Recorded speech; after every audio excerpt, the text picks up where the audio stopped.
Eh bien, chers frères, les chants de cette messe, c'est du propre de la messe, sont tout empreints de sentiments d'humilité et de confiance, sentiments qui conviennent à l'homme conscient de sa misère et de ses péchés et confiant dans la miséricorde de Dieu qui ne désire que nous purifier, nous relever et nous faire partager sa vie et sa joie.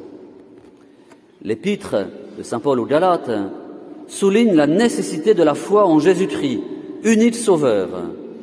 Cette foi n'étant plus l'apanage d'un peuple élu, mais de tout homme de bonne volonté. Et l'Évangile confirme cette affirmation, ou plutôt nous pourrions dire que saint Paul, qui vient après Jésus, étaye cette affirmation présente déjà dans l'Évangile.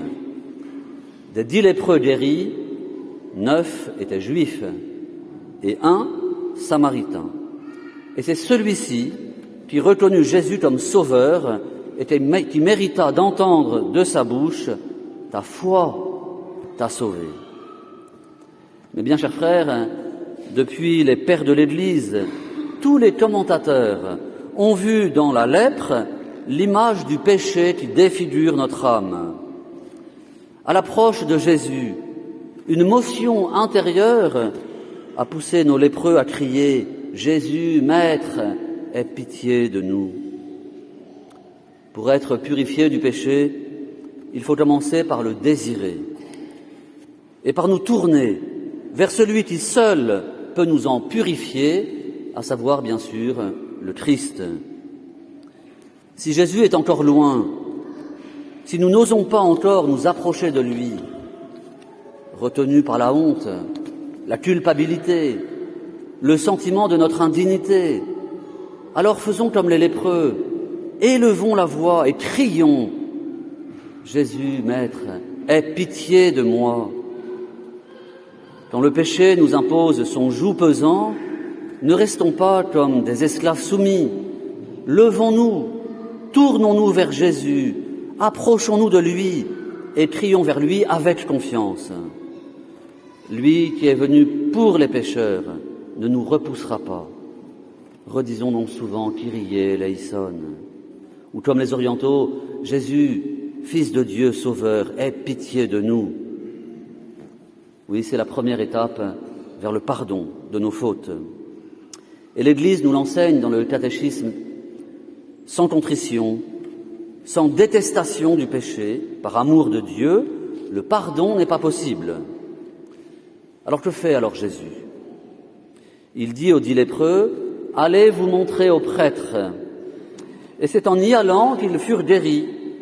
Ils ont obéi à la parole de Jésus et ils ont été guéris avant même de se montrer aux prêtres. Quel est l'enseignement que nous pouvons en tirer, mes bien chers frères? Si le péché mortel nous fait perdre l'amitié avec Dieu, la vie de la grâce, la vie surnaturelle, eh bien la contrition parfaite, jointe au désir de nous confesser dès que possible, nous rend la grâce. Oui, l'Église nous l'enseigne. Nous sommes purifiés dès avant l'absolution du prêtre, mais en raison cependant du sacrement que nous désirons recevoir, à condition d'avoir la contrition parfaite. Il est important de le savoir. Dieu ne veut pas la mort du pécheur, mais qu'il se convertisse et qu'il vive. Il ne veut pas que nous restions dans le péché, mais nous propose d'en sortir aussitôt, moyennant la contrition parfaite et la résolution de nous confesser. Alors, ne négligeons pas ces précieux moyens que Jésus nous propose. Si les lépreux n'avaient pas décidé d'aller voir les prêtres, auraient-ils été purifiés? Eh bien, certainement non. Si nous-mêmes, nous nous contentons de dire au Seigneur dans notre prière « Seigneur, ayez pitié de moi, pardonnez-moi mes péchés », mais que nous refusions d'aller nous montrer aux prêtres dans le sacrement de pénitence, serons-nous purifiés de la lèpre du péché mortel? Eh bien non. Allons nous confesser. Allons voir les prêtres. Ils tiennent la place de Jésus-Christ, qui seul peut nous délivrer de nos péchés. Jésus n'a-t-il pas dit à ses apôtres après la résurrection « Recevez l'Esprit Saint ». Ceux à qui vous remettrez les péchés, ils seront remis. Ceux à qui vous les retiendrez, ils seront retenus. Enfin, après avoir été purifiés, remercions Dieu. Il est plus extraordinaire, mes bien chers frères, d'être lavé du péché que purifié de la lèpre ou de toute autre maladie. Notre âme qui était morte est rendue à la vie. Nous pouvons à nouveau aimer Dieu et le prochain en toute vérité et dans la lumière. C'est notre vocation la plus profonde et la condition de notre bonheur dès ici-bas et pour l'éternité. Alors glorifions Dieu à haute voix comme le Samaritain de l'évangile d'aujourd'hui. Faisons savoir aux hommes que Dieu est bon, qu'il est un Père miséricordieux qui nous aime comme ses enfants. Faisons savoir aux hommes, oui, que Dieu est vraiment un Père pour nous et pour chacun d'entre nous. Ne gardons pas notre joie, mais partageons-la.